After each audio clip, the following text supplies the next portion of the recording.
Buenas tardes.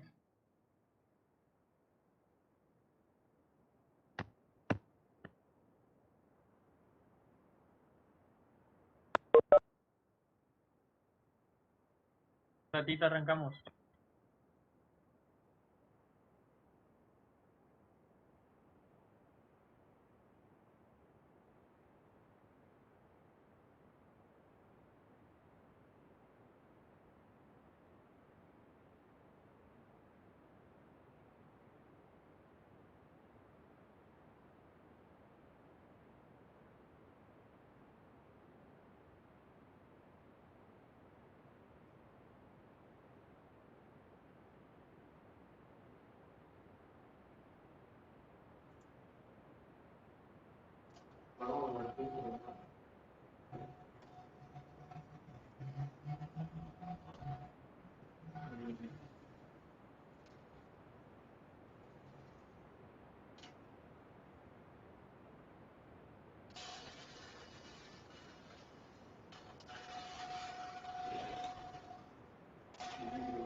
¿Ahí me escuchan?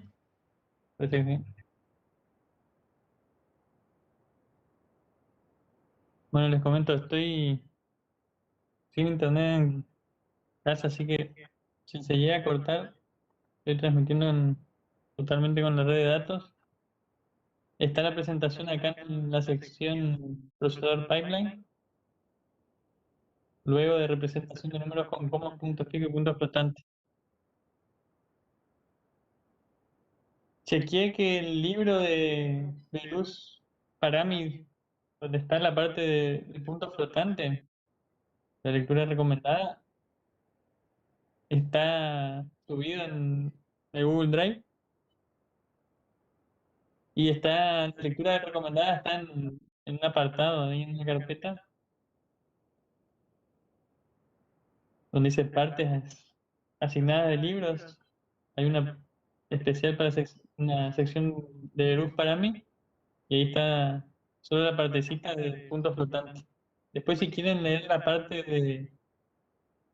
de cómo se implementa la ALU o el coprocesador, como mencionaba Aldo sobre el tema del coprocesador, eso está en el libro, pero tienen que buscar el libro que está acá suelto, este de acá. Está en español, está muy bueno y vi otras cosas que están buenas del libro, que por ejemplo trata el tema de camino de datos y unidad de control del procesador de un solo ciclo, procesador multiciclo, procesador pipeline, pero lo hace para ELISA de MIPS, como lo hace también Harris y Harris en una edición del libro de ellos, que usan el ELISA de MIPS, solo que el de Berruz Parami está en español y bueno, está bastante bueno para leer. Bueno, sin otras cuestiones para introducir, hoy el tema que vamos a tratar es pipeline y pipeline del procesador. Vamos a ver qué trata esto del pipeline. Lo que veníamos viendo, ¿no? En microarquitectura, habíamos visto el procesador de un solo ciclo y el procesador multiciclo hasta ahora. ¿Sí? Estas microarquitecturas son, desde el punto de vista del modelo de ejecución de von Neumann, son transparentes a ese modelo de ejecución. ¿Sí? Porque lo que nosotros implementamos en la microarquitectura es cómo vemos después en la ejecución secuencial de las instrucciones. ¿Sí? Si hablamos de las instrucciones en assembly, nosotros vemos que las instrucciones se ejecutan uno a uno, ¿sí? En orden secuencial. Y bueno, cuando hay un salto, se puede saltar a otras instrucciones que están en el mapa de memoria, pero si no, siempre se sigue un orden secuencial. Y eso es una de las características del modelo de ejecución de von Neumann, ¿sí? Una de las características principales. Y los ISA, perdón, lo que son las microarquitecturas que vimos, son transparentes a eso porque se ejecutan también en forma secuencial y una instrucción termina cuando termina de ejecutarse todos los ciclos de instrucción. Por ejemplo, en el caso del multiciclo. Y en el caso del procesador de un solo ciclo, la ejecución de esa instrucción termina en el mismo ciclo de reloj, porque siempre vimos que tiene un solo ciclo, de acuerdo a cómo está hecha esa microarquitectura. Si recordamos el tema de los principios de diseño de Harris, perdón, de Patterson y Genesi, que habíamos visto en el tema del debate CIS contra RISC, habíamos visto estos principios que eran regularidad, soporte, simplicidad, que eso es un principio que, si bien en el hardware se puede obtener, pero lo importante es de lograr regularidad en el ISA. ¿Sí? Porque si uno observa el ISA, cuando uno hace que las instrucciones estén codificadas en forma regular, ¿qué quiere decir regular? Que son todas homogéneas, o por lo menos lo más homogéneas que se pueda. Después el hardware que se usa para implementar ese ISA es simple. En el caso tanto del procesador de un solo ciclo como el multiciclo, porque lleva a tener la mínima cantidad de componentes necesarios para poder ejecutar las instrucciones bajo cada uno de esos paradigmas de ejecución. Entonces, esto es a nivel lisa. ¿Sí? Quizá es difícil de hacer algo a nivel de hardware. Después, el segundo punto era hacer que el caso más común sea rápido. Esto es algo, por ejemplo, que vimos en el caso del multiciclo.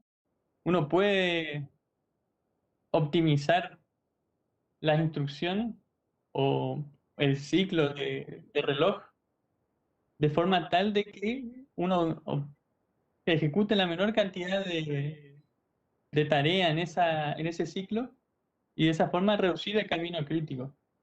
¿Sí? Y eso es algo que en el multiciclo se puede hacer, pero en el procesador de un solo ciclo no se podía, ¿no? Estamos atados a la instrucción más lenta. Después el punto 3 cuanto más pequeño, más rápido. ¿Sí? Por ejemplo, esto también es aplicable al ISA, ya que si uno elige correctamente el número de registros, así puedo hacer que se vaya esa parte de ahí arriba. Si uno elige correctamente el número de registros, uno va a tener un acceso a ese banco de registros que va a ser más rápido. Entonces, eso también es una selección a nivel de ISA. Y algo que uno puede setear o puede diseñar en el ISA, cuando uno diseña el ISA del procesador. Y bueno, un buen diseño demanda buenos compromisos, eso es aplicable a todos los niveles, ¿sí? Siempre que querramos hacer un buen diseño, vamos a tener que tomar una buena relación de compromiso entre los distintos factores que hay para diseñar en ese sistema. Y otros principios de diseño, sí, que son aplicables directamente a microarquitectura. los voy a tomar del profesor Arun Mutlu. Esta filmina es prácticamente una filmina de las que él usa en el curso. Y le pedí permiso. Esta es otra cosa que por ahí en la clase que hicimos sobre revisión bibliográfica y herramientas de búsqueda de bibliografía no hablamos, pero una cosa que uno puede hacer cuando uno busca un paper o un artículo que no encuentra, ya sea en una base de datos de las que tenemos acceso o por SciHub, uno puede escribirle como último recurso, escribirle directamente al que escribió el paper. ¿Sí? Uno le escribe un mail refiriéndose a lo que le está requiriendo. ¿Sí? Hay que hacer una redacción lo más respetuosa y, y bueno, mostrar interés en lo que uno está buscando. Y esa persona con suerte le responde y le da permiso para usar ese material, o descargarlo, o bajarlo, o se lo va a pasar, ¿no? En este caso yo le pedí permiso al profesor Moodle y me dio permiso para usar su Filmina y me dijo, con la apropiada referencia del material que es material de él y del grupo de Safari. Entonces, por eso hay que poner acá esta referencia y mencionarla a ustedes. Bueno, entonces, volviendo al caso de los principios de diseño a nivel de microarquitectura, el primer principio es similar a algo de lo que vemos en los principios de Patterson y Genesi, diseño del camino crítico y específicamente encontrar el máximo retardo de propagación que hay en el circuito y tratar de reducirlo. Y eso es lo que uno tiene que buscar siempre para, en definitiva, reducir el camino crítico. Después el segundo principio dice diseño pan y manteca. Esto está en cual como los tiene en su presentación en bread and butter, que se refiere al caso común. ¿Sí? Es tratar de que el caso común sea el más rápido. Entonces uno también podría reducir el tiempo de ejecución. Y un ítem particular que se menciona acá que dice gastar tiempo y recursos. Ah, perdón.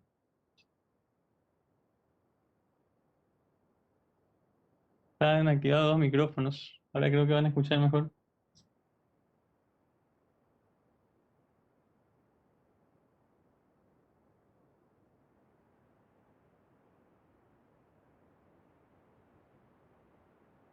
A ver si puedo poner acá el chat también. Bueno, seguimos entonces. Gastar tiempo y recursos donde sea necesario. ¿Sí? Entonces, ¿esto qué quiere decir? Que cuando uno necesita reducir el tiempo de ejecución, en donde uno ve que el camino crítico uno podría reducirlo, y bueno, gastar recursos de hardware en ese camino para poder hacer una reducción también de ese ciclo de trabajo o de esa frecuencia del reloj. Si están atados estos dos puntos. Entonces, uno cuando optimiza, en definitiva, va a tratar de usar mejor los recursos o usar los recursos necesarios en esa etapa para poder optimizar el procesador. Y ahora vamos a ver en el caso del pipeline cómo el pipeline permite hacer esa cuestión, que el caso del multiciclo no lo logra hacer. Y por último, un diseño balanceado, lograr que sea balanceado el hardware. ¿Qué quiere decir esto? Que el flujo de datos e instrucciones a través de los componentes del hardware estén balanceados. Y hay que buscar la forma de hacer eso. Y eso va a ayudar a todo, ¿no? A reducir el camino crítico y en definitiva poder ejecutar más rápido las instrucciones. Y balancear el hardware necesario para completar el trabajo. Sí, también vinculado a lo mismo. Sí. Son dos ítems particulares que están vinculados, ¿sí? Bueno, entonces, si vemos acá el tema de la motivación del pipeline, en definitiva, ¿cuál es? En el caso del procesador un solo ciclo, ya no les tengo que decir, ya está bastante claro cuáles son las limitaciones de ese procesador. Pero en el caso del multiciclo, bueno, vimos que se puede achicar la frecuencia de reloj al hacer multiciclos y se puede lograr cierta optimización de cada etapa de ejecución de ese procesador, pero está limitado porque si uno mira cuando se está ejecutando una de los ciclos de reloj, por ejemplo, acá hay una lectura de un dato, Fíjense que todas estas partes están sin utilizar. Y está ocioso el hardware. Lo mismo esta parte, es otra etapa donde se lee también la memoria para poder, en el caso del LDI, aplicar de nuevo la dirección, o en definitiva la dirección final a la cual vamos a acceder. Este era el mismo caso anterior. Y quería poner otro que mostraba, por ejemplo, cuando se está usando la ALU, el banco de registros no se usa. Y en caso de cuando uno hace la evaluación de la dirección, pasa eso. Y cuando uno hace decodificación, prácticamente ni la memoria ni la ALU se están usando. Entonces esa es la motivación principal para hacer un pipeline del procesador. Y como primer paso para poder hacer el pipeline, lo que se tiene que hacer es de esa memoria que teníamos acá, que tenía tanto datos como instrucciones en una sola memoria, tenemos que separarla en dos. Y tenemos que tener una memoria de datos y una de instrucciones. Fíjense que esto ya rompe con el modelo de ejecución de von Neumann, porque von Neumann teníamos que datos e instrucciones estaban en una misma memoria. Y acá no, acá ya estamos dividiendo la memoria y estamos haciendo esa primera transformación para llegar a un pipeline. Y otra modificación que hice en este caso para el procesador de un solo ciclo es poner lo que eran el soporte para las instrucciones JSR, JSRR, TRAP, y creo que hasta ahí porque red ya estaría soportado con lo que teníamos antes. ¿Y qué modificación trata eso? Fíjense que cuando uno hace JSR, uno lo que hace es un salto a una subrutina y para vincularse y volver a la rutina principal, uno tenía que guardar el PC más uno en el registro 7. Y eso, si yo pongo acá, por ejemplo, en la entrada 3, que es para la dirección donde voy a escribir en el banco de registros, le agrego en el multiplexor un 7 y como una constante, voy a estar diciendo en el registro 7, guardame lo que viene por PC más 1. Voy a tener que también activar este multiplexor para que ese me deje pasar PC más 1 y así yo guarde en R7 el PC más 1. Sí, esa es una modificación necesaria. Y la otra es cuando voy a salir de la subrutina, tengo que leer el banco de registros con R7 para hacer un jump a R7, que sería la instrucción ret. Entonces con jump R7 vuelvo a la rutina principal. Y eso lo leo a través de este multiplexor que le pone un 7 en el puerto A2.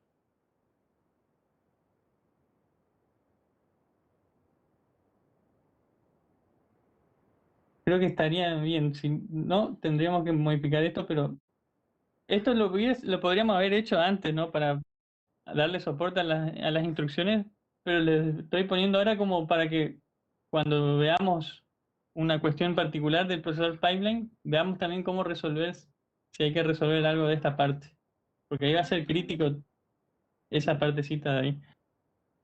Y cuando habíamos hecho un arreglo ya en la extensión de signo, pusimos las extensiones de signo todos antes de multiplexor, pero no habíamos agregado la instrucción trap. Entonces, esta otra modificación es para poder extender de este bloque de extensión de signo con una parte más que es la de trap vector 8, que esta es una dirección de memoria, ¿sí? No es un offset. Entonces, como es una dirección de memoria, no tiene signo, o sea, que tiene que considerar inclusive como un signo positivo. Y ese signo positivo, entonces voy a hacer con una extensión directamente de ceros. Voy a poner todos ceros en los bits más significativos de los 16 bits que faltan y así voy a lograr una dirección positiva donde va a saltar con una instrucción trap cuando invoque ese tipo de instrucción. Haciendo esa modificación, entonces la extensión de signo ya soportaría trap. Y aquí se ve lo que sería un pipeline del procesador. Fíjense que lo que hay que hacer es poner registros que separan en etapas el camino de datos del procesador. Si tengo un registro acá que me separa la etapa fetch de la etapa decode, otro registro que me separa decode de execute, donde en execute se hace el procesamiento, y una etapa que separa con este registro lo que sería la etapa de memoria de execute, y un último registro que va a separar lo que se llama write back, que sería como store result del procesador multiciclo. Una vez que yo llevo a store result, ahí se manda la señal del resultado de las operaciones a todas las etapas que están antes, ¿sí? Es como una realimentación acá. Por ejemplo, la ALU, ¿se acuerdan? Necesita esta parte para poder evaluar si es un load store, perdón, si es una carga, evaluar el número que se cargó, si es positivo, negativo o cero, para el caso de la ejecución condicional. Y acá en esta parte en decode entra el resultado cuando nosotros queremos escribir en el registro, si una instrucción de store, perdón, una instrucción de cargar, ¿no? Load. Y en la parte esta que está como una dirección ahora, una dirección donde está la instrucción próxima a ejecutarse, que va a entrar por este multiplexor para escribir el PC. ¿Sí? Entonces, esa es una primera aproximación a hacer un pipeline de procesador. No quiere decir que esto vaya a funcionar así de una. Ahora vamos a tener que hacer algunas modificaciones más para poder garantizar que las instrucciones se ejecuten correctamente. Porque ¿qué es lo que hace en definitiva esto? Es como si yo tuviese una línea de ensamble o línea de montaje de vehículos, ¿no? Fíjense que hay una analogía inclusive con esto. Es como si en la línea de montaje entran en una etapa parte de una carrocería, un auto, en otra etapa se agrega otra parte, se va pintando, se va haciendo otras cosas, ¿sí? Se agrega el parabrisas. Sí, y esto es un pipeline, pero en un sistema de montaje. ¿Sí? Y es aplicable a otra industria inclusive. Entonces, el pipeline en el procesador hace eso, es como armar una línea de montaje donde cada parte va a ir ejecutando partecitas de la instrucción.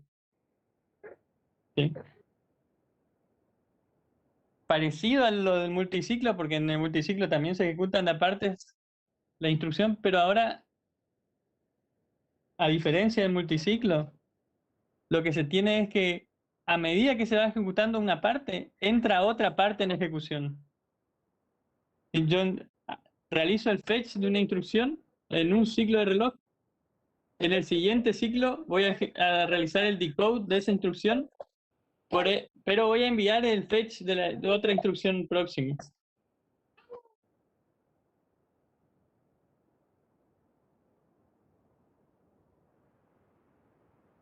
Sí, entonces, ¿eso cómo se visualiza?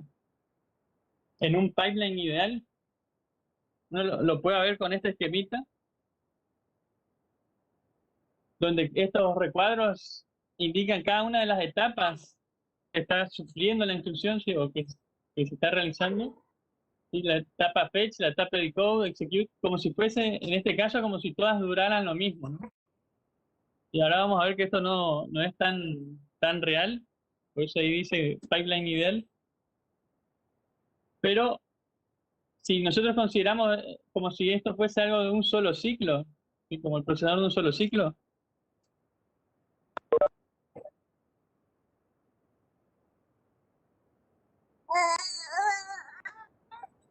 guárdenme un ratito.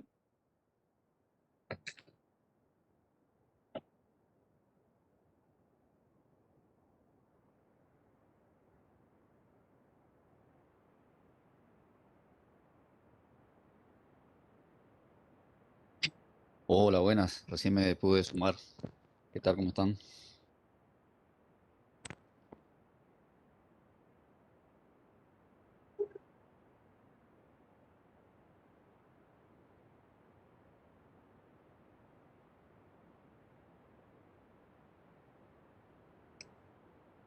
La verdad que ayudé con todo.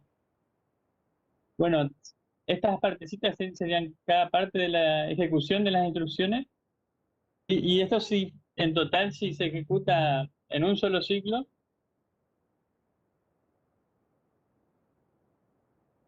cuando termina la ejecución de esa instrucción, empieza otra instrucción. ¿Sí? El siguiente ciclo de instrucción de la instrucción que estamos ejecutando justamente. Ahora, si yo hago un pipeline, cuando yo hago el fetch de la instrucción, en el próximo ciclo de reloj, voy a hacer el decode, sí, la decodificación y lectura de registros. Pero en este próximo ciclo ya puedo mandar a hacer un fetch de la instrucción que viene luego, ¿no? En la secuencia. En la siguiente ciclo de reloj voy a hacer execute de la primera instrucción, pero ya voy a mandar a hacer el decode de la segunda instrucción y voy a hacer el fetch de otra nueva instrucción. Y esa es la ventaja del pipeline. Fíjense que cuando uno termina el ciclo de reloj o el ciclo de instrucción, digo, en este caso, ya, donde voy a hacer la escritura de los registros, voy a terminar una instrucción, pero estoy por terminar ya otra instrucción nueva en el siguiente ciclo. Y es casi como si estoy terminando, si esto tiene 5 ciclos, 4 instrucciones por ciclo de reloj.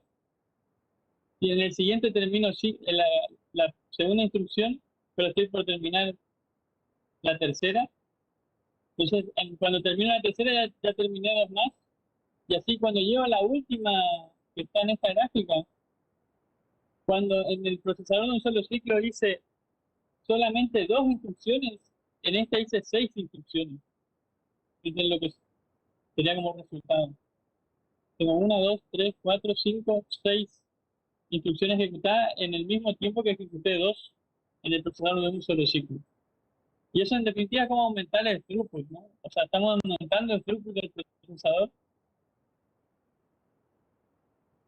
Tendríamos que hacer 6 dividido 2 para saber cuál sería el throughput en comparación, ¿no?, con este de un solo ciclo.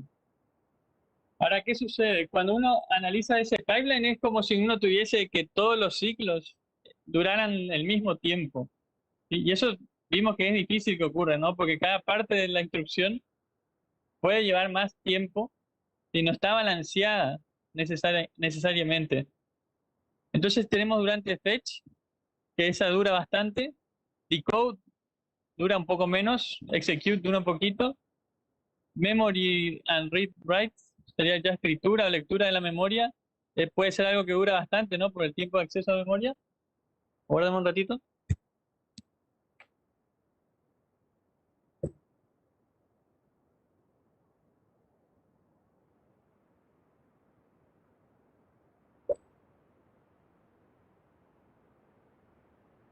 Y la etapa de escritura de registros dura un poco en comparación con un poquito menos con las otras. Ahora esto todavía en un procesador de un solo ciclo, ¿no? En el siguiente ciclo se ejecutaría una nueva instrucción. Ahora si tenemos nuestro procesador pipeline, tengo la etapa fetch que dura lo mismo que esta, pero en esta etapa decode la voy a poner en esta parte. Ahora luego va a quedar más claro por qué. Porque la escritura la lectura de los registros la vamos a hacer recién en el segundo ciclo de reloj. Vamos a ver por qué es eso. Pero quedaría en esta parte, execute. Quedaría en esta parte. Acá también tendría un tiempo muerto hasta que pueda hacer memory and read write. Y la escritura del banco de registros o lo que sea necesario acá, ¿no? El PC podría ser también.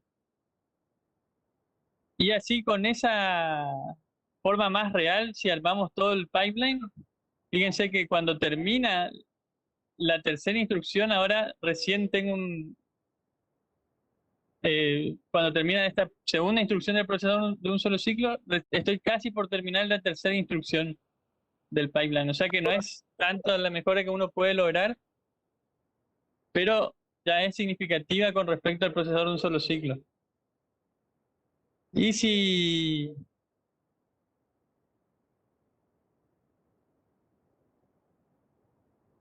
incluimos otras cuestiones que son no ideales que vamos a ver que pasan, que son dependencia de datos y dependencia de control, Esto empeora más todavía.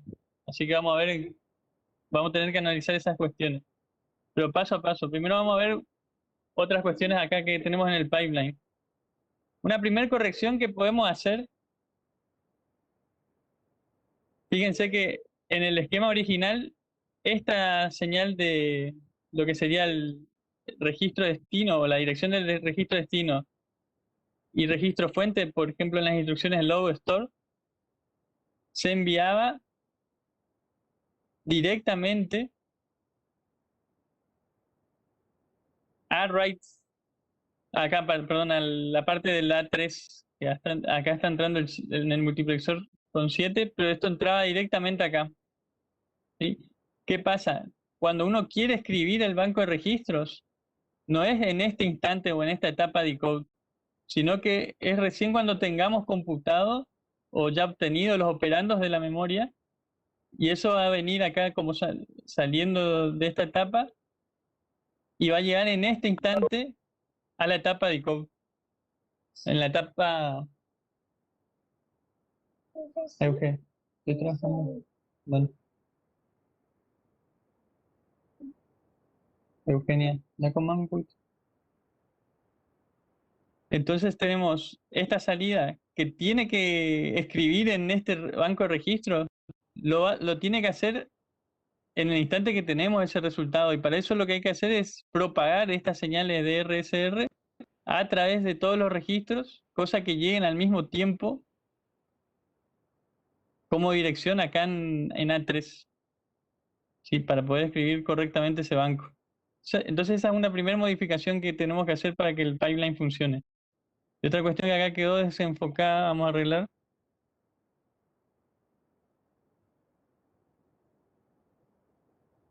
es ese reloj que entra acá como un activo en bajo.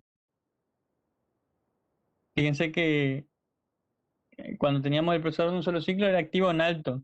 Si escribíamos en el flanco positivo del reloj. Esto quiere decir que va a escribir en el flanco negativo del reloj.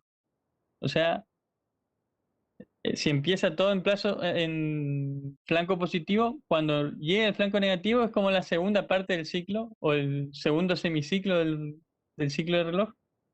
Entonces vamos a escribir en ese segundo semiciclo recién este banco de registros.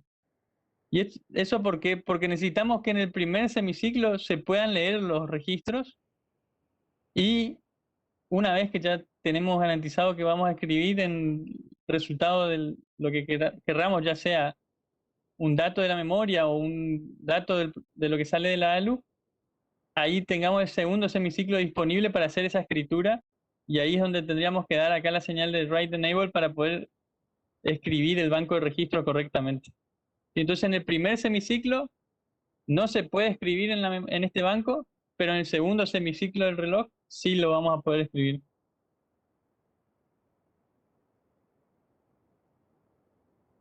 A ver si se puede ir esto. Entonces tenemos acá el agregado de ahora la unidad de control y las señales de control que vamos a tener que propagar. Fíjense que a diferencia de los otros procesadores, acá también tenemos que pasar por registros, cosa que las señales lleguen a la etapa correspondiente en el momento exacto. Y entonces en esta primera etapa sí ya podemos mandar esto directamente, porque estamos dentro de la misma etapa de decodificación. En esta etapa de execute van a llegar las señales para la ALU control, para los multiplexores. Y fíjense que la lógica condicional también se evalúa en esa segunda etapa. Tercera etapa sería, ¿no? Si estamos partiendo de fecha. Entonces en la lógica condicional se sacó acá de la unidad de control, que antes la teníamos acá adentro, la llevamos hasta donde necesitamos computar lo que serían los registros de condiciones y enviar eso en la lógica condicional para que se compare con NZP, y de acuerdo a lo que venga de la señal de salto incondicional, genere la señal que actúe sobre el contador de programa. Y esa señal, fíjense que también tiene que retardarse para que llegue correctamente al multiplexor. ¿Qué más? Después en esta otra etapa llegan las señales correctas, casi lo otro es directo, ¿no? O sea, las señales se propagan para que lleguen a las otras etapas. ¿Alguna duda hasta acá? ¿Algo que quieren preguntar?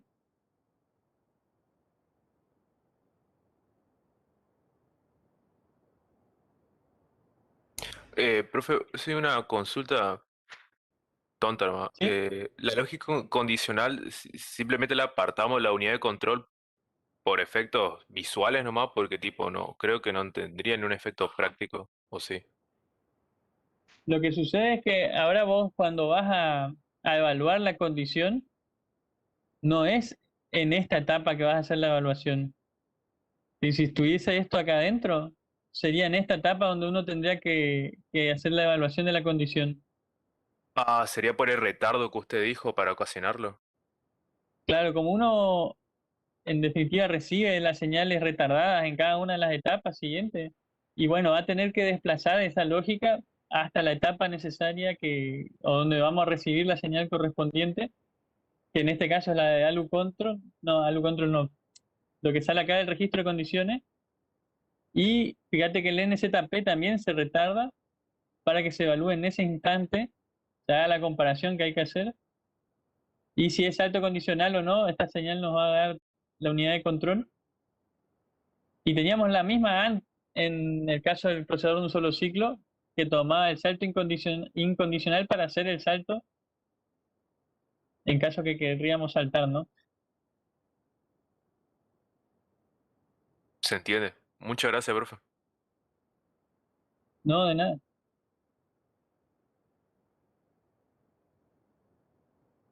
Esta misma lógica, vamos a decir, de evaluar las cosas donde corresponden, ¿sí? De acuerdo a la etapa, la vamos a tener que volver a pensar luego para poder resolver otro tipo de problemas que hay en este tipo de pipelines.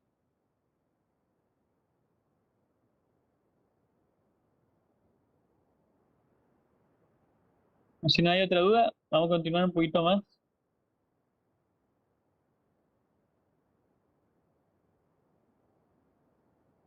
Esta es una forma con la que podemos estudiar cómo funcionan este tipo de sistemas, ya que ahora se está ejecutando así por etapas y hay un cierto paralelismo entre las instrucciones que se están ejecutando, ¿sí? Uno ya tiene acá un paralelismo a nivel de instrucción, porque cuando uno está ejecutando una etapa, fíjense que hagan la gráfica de la etapa 4 o el ciclo 4 o sea, el ciclo de reloj número 4 ya está ejecutando cuatro instrucciones en el pipeline, ¿sí? O cuatro partes de una instrucción.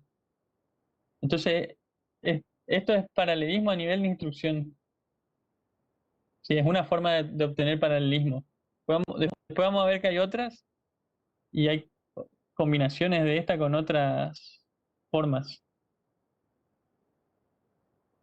En esta parte de acá, fíjense que está un código que está, este caso es para ARM, pero se parece mucho a lo que es la LS3. Así que le estoy debiendo una interpretación con las instrucciones del LS3, pero voy a hacerlo para que tengamos todo sobre el LS3. Y ARM, fíjense que tiene, por ejemplo, una instrucción de resta, a diferencia de lo que veníamos viendo, y una instrucción OR, pero las otras son exactamente iguales en lo que hacen, ¿no? LDR carga un registro con un modo de direccionamiento base registro, entonces toma como base, en este caso R0, le suma 40 y ese resultado de una posición de memoria que acá figura acá como unos corchetes, que esto es para el assembly de ARM, esa posición de memoria la va a cargar, o lo que tiene esa posición de memoria la va a cargar en R2. Add hace una suma de R9 con R10 y lo pone en R3. Resta hace una resta de R1 con R5, lo pone en R4. Acá hay más registros porque ARM tiene más registros. Tiene un NISA que tiene 32 registros. AND entre R2 y R13, sí, entre dos registros, fíjense que lo está haciendo, y lo pone en R5. Y acá es una instrucción de guardar. ¿Sí? Guarda R6 en el contenido de memoria de R1 más 20. Y bueno, una hora al final, ¿no? Este pipeline no tiene ninguna dependencia de datos. ¿Qué quiere decir? Que cuando entra una instrucción, se ejecuta el primer ciclo, se ejecuta la etapa fetch. En el segundo ciclo estamos haciendo decode y estamos haciendo fetch de otra instrucción. En el tercer ciclo estamos haciendo la parte execute de la primera y así hasta llegar a esta tercera donde estamos haciendo fetch. Y siempre estamos metiendo instrucciones y el pipeline está completo, ¿sí? Corre completamente sin ningún problema porque todos estos registros y todas estas operaciones hacen que el pipeline pueda correr sin ninguna dependencia de datos y tampoco dependencia de control del flujo de programa. Hasta hoy vamos a ver dependencia de datos, ¿sí? Después mañana vamos a empezar con control de flujo de programa. ¿Qué pasa? Cuando tenemos una dependencia de datos, ¿qué va a pasar en el caso de esta instrucción add? Por ejemplo, tenemos R1, R4, R5. Suma R4, R5, lo pone en R1. En el ciclo 3, yo estoy recién haciendo la suma de R4, R5. Pero como estoy ya mandando a hacer decode de la segunda instrucción, que sería esta AND, y esa instrucción necesita R1, este banco de registros no se puede leer, porque todavía no sé el contenido de R1 y todavía no escribí este resultado.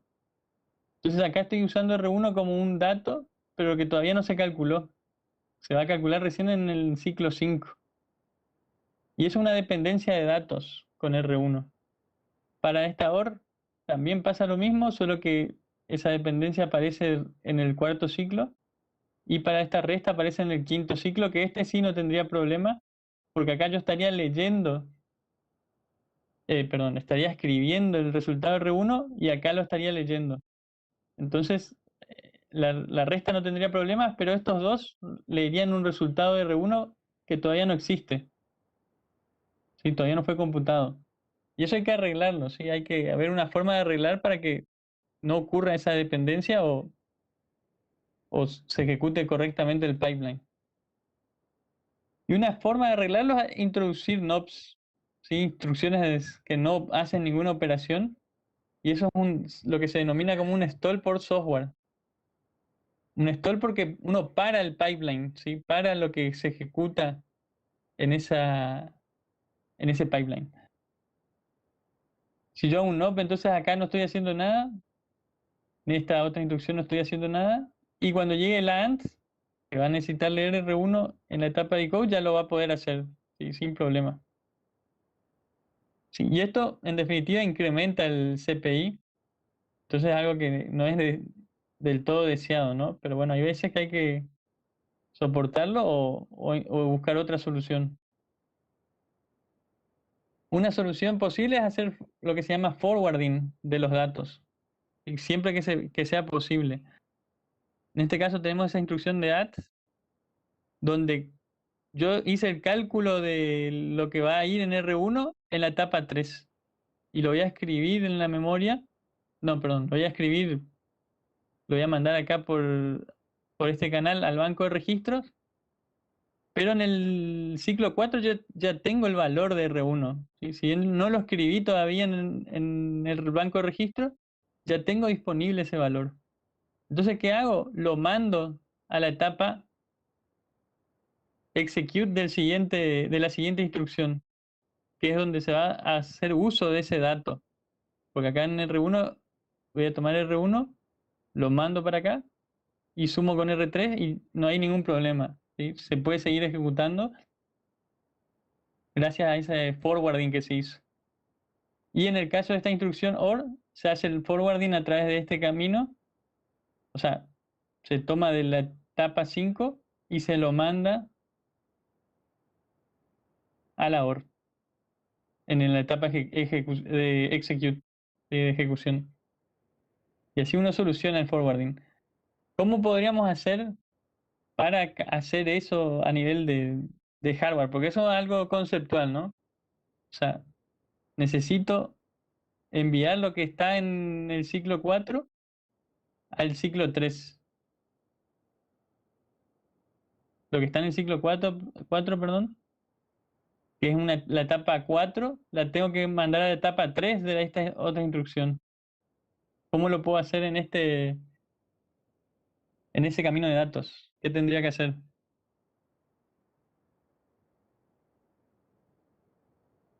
Es para que pensemos todos un poco.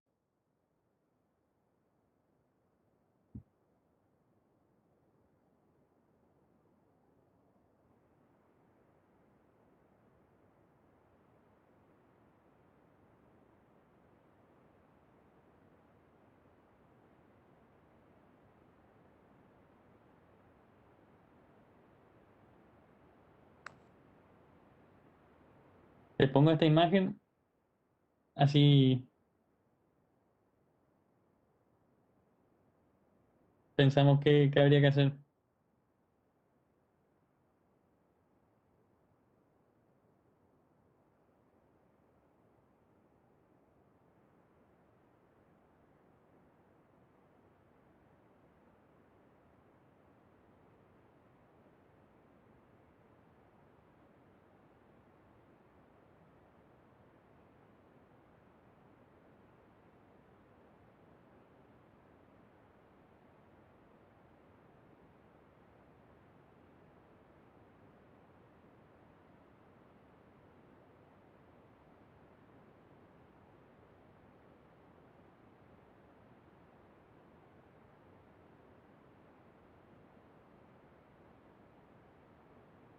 Voy a hacer una captura de esto, lo voy a poner en Paint y voy a hacer lo que ustedes me digan.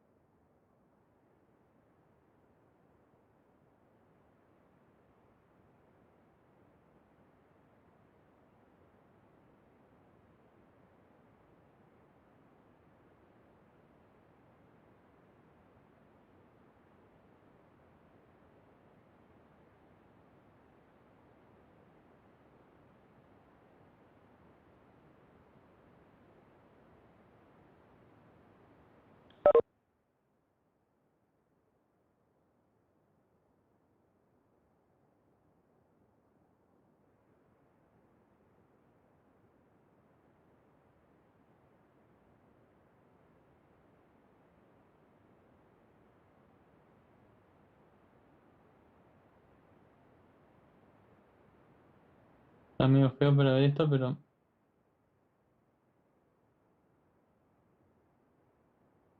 ahí capaz que... ¿Qué tendríamos que hacer para solucionar la dependencia que tendríamos con R1, por ejemplo? Yo ejecuto la suma, lo hago en esta etapa, ¿no? Tomo dos operando que serían R4 y R5. Hago la suma, tengo el valor de R1.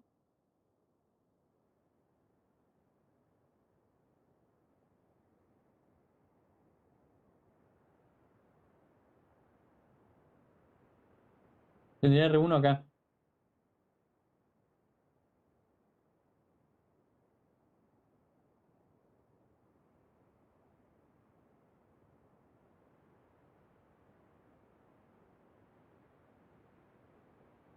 Y se está ejecutando una AND en ese momento que tengo R1. Se está ejecutando la etapa de la AND, la etapa de code. Y estoy leyendo que es el registro, que sería R1, R1 y R3, que todavía, como le decía, R1 no tiene el dato necesario.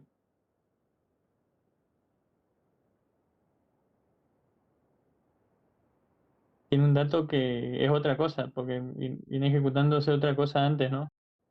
Entonces acá el contenido de R1 y de R2 no lo tengo. O sea, R3, perdón, sí lo tengo, pero R1 no.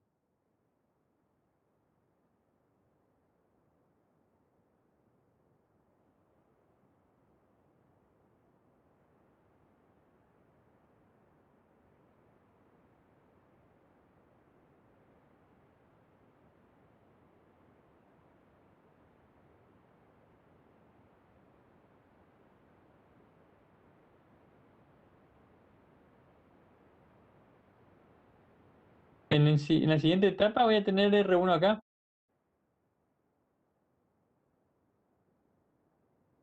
En este de cable. Sí, y también lo voy a tener en este otro cable, por el cual voy a mandar sin entrar como dirección de memoria, porque nosotros queremos mandar a escribir en un registro a través de este camino de acá. ¿Podrías guardar en un registro si se usó el dato para algún cálculo? Por ejemplo, si se usó R1 para alguna suma, y en ese caso, en vez de usar el R1 del registro, se utilizaría de la salida anterior, algo así. Algo así, sí, sí. Yo acá en esta etapa, fíjense que en el siguiente ciclo de reloj, que sería el ciclo 4, yo estaría en esta etapa de acá, con R1 disponible, porque este registro ya se actualizó y tomó ese R1 que estaba en el ciclo anterior y lo tenemos acá, pero en la etapa 4. Y entonces, si yo espero a la etapa 5 que haga la escritura del banco de registros, voy a tener que esperar o hacer el lop y un stall para esperar eso, para esperar que R1 llegue a estar escrito acá. Entonces lo que dice Fernando es, tomo R1 que está en este registro, o sea, que está en este cable, en definitiva, es la salida de este registro. Ya no tengo que agregar un registro adicional, sino que ya está en este registro que está acá. Y lo mando a donde lo necesito.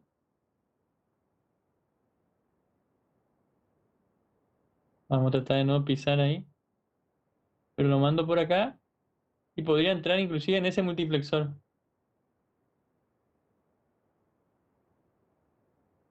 ¿Sí? Habría que hacer un... En verdad en este multiplexor no conviene entrar. ¿Por qué? Porque ese multiplexor se controla con la unidad de control y esa unidad de control ya generó una señal de control que se propagó y decía que tenía que venir este cable a conectarse. Entonces, por ese multiplexor no se puede usar, pero sí lo puedo usar con otro multiplexor. O sea, tengo que agregar acá un multiplexor más.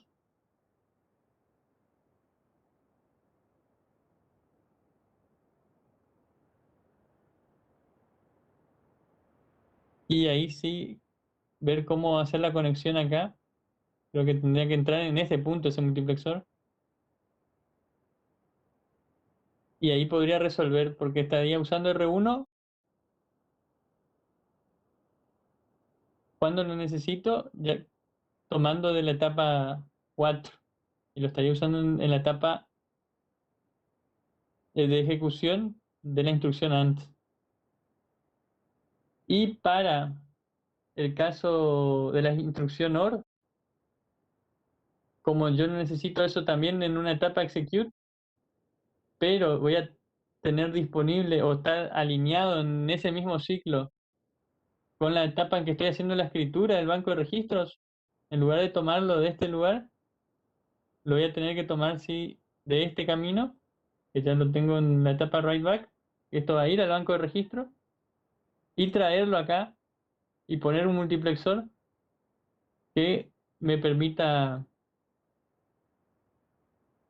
introducirme en estos puntos. Sí, creo que son dos multiplexores para poder introducirnos en dos partes acá. Y eso es lo que se denomina un forward o un forwarding de los datos en el pipeline para solucionar, si es posible, por forwarding.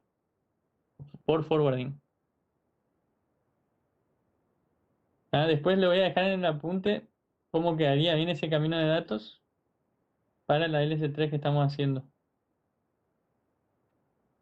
¿Se entendió la idea? Sí, Sí, se entiende. Bueno, no siempre es posible hacer forwarding. Sí, hay casos que no se pueden hacer. Por ejemplo, cuando uno está cargando un registro con lo que es una posición de memoria.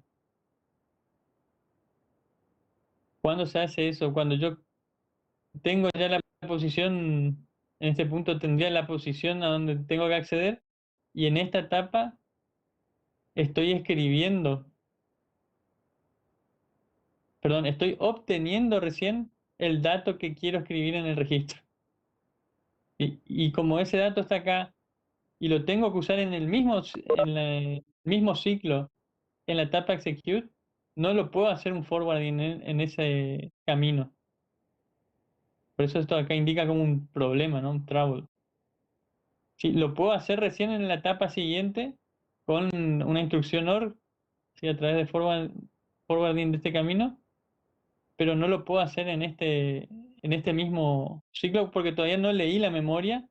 Y si yo pienso estoy en esta etapa, estoy leyendo la memoria, tiene un retardo, entonces no puedo conectar esas dos cosas y esperar que en esta etapa ralentizarla para que pueda hacer lectura y uso de ese dato que quiero escribir en un registro en este caso.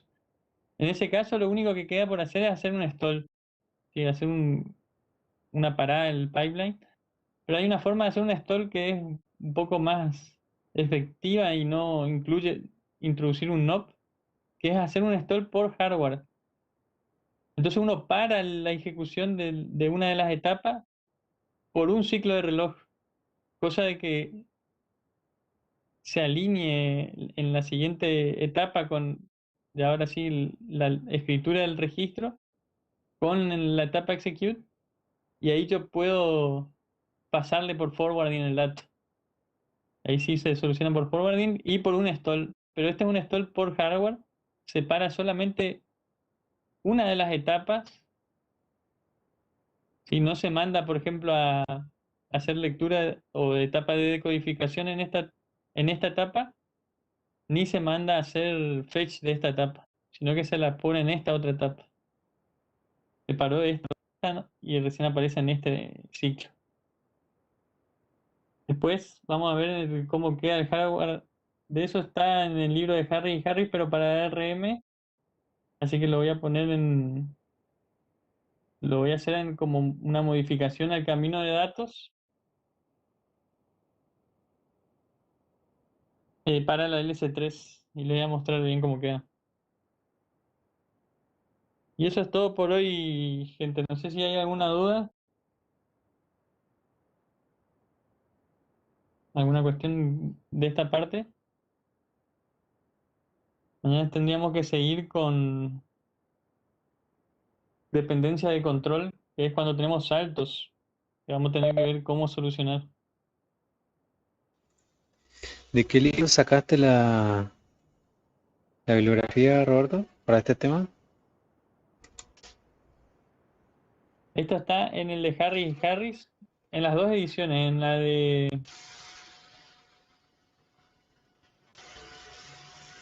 ARM o en la de MIPS. La de ARM, lo que tiene ARM es que tiene algunas idiosincrasias que hacen un poco de ruido cuando uno las estudia. Por eso me gusta más la LS3. Acá está mostrando cómo se soluciona el tema del forwarding con los multiplexores que yo le decía. Se toma acá este punto y se lo manda por un multiplexor y se integra.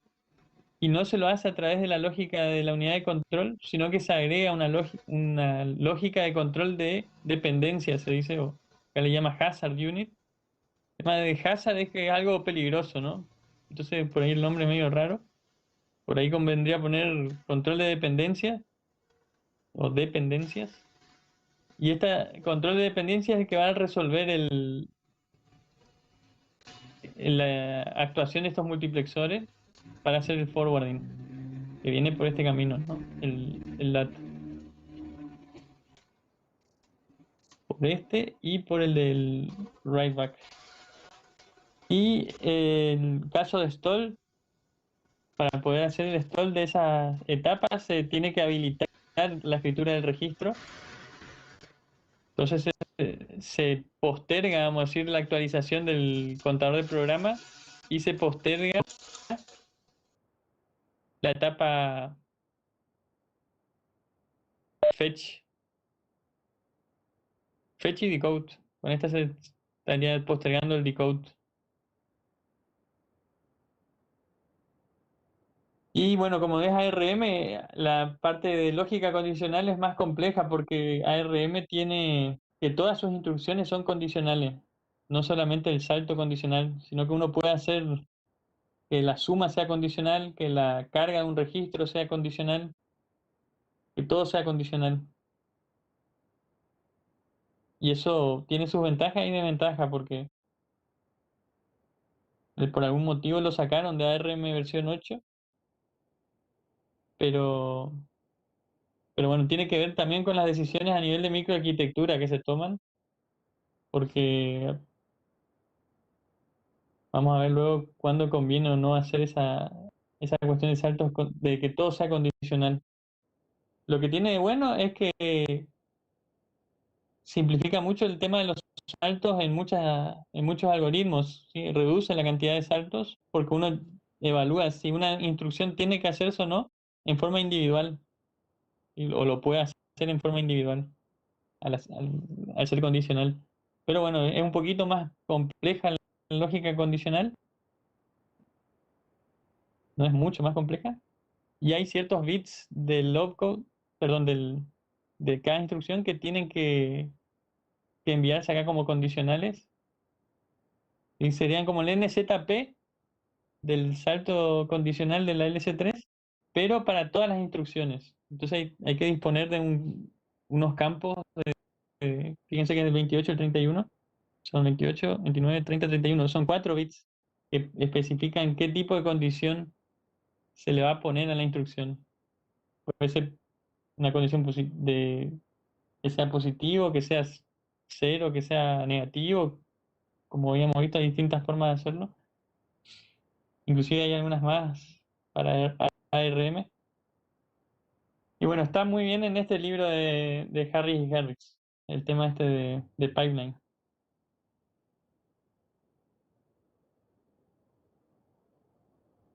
Creo que Fabricio preguntaba. Sí, el libro de Harris y Harris está completo en el Moodle.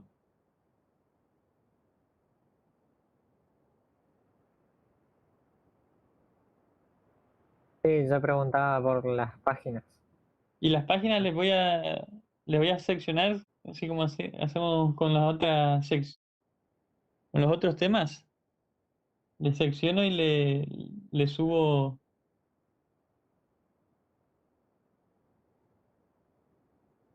en esta parte de secciones de Harris y Harris. Va a estar por acá. Dale, gracias. De nada, Fabricio.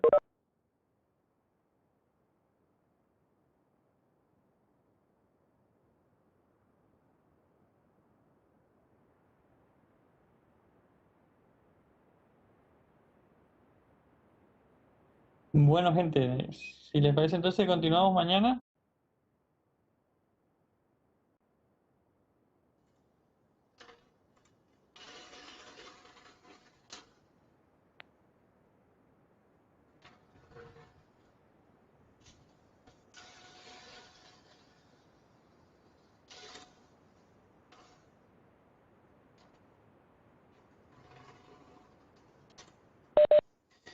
Bueno, hasta mañana entonces. Hasta mañana.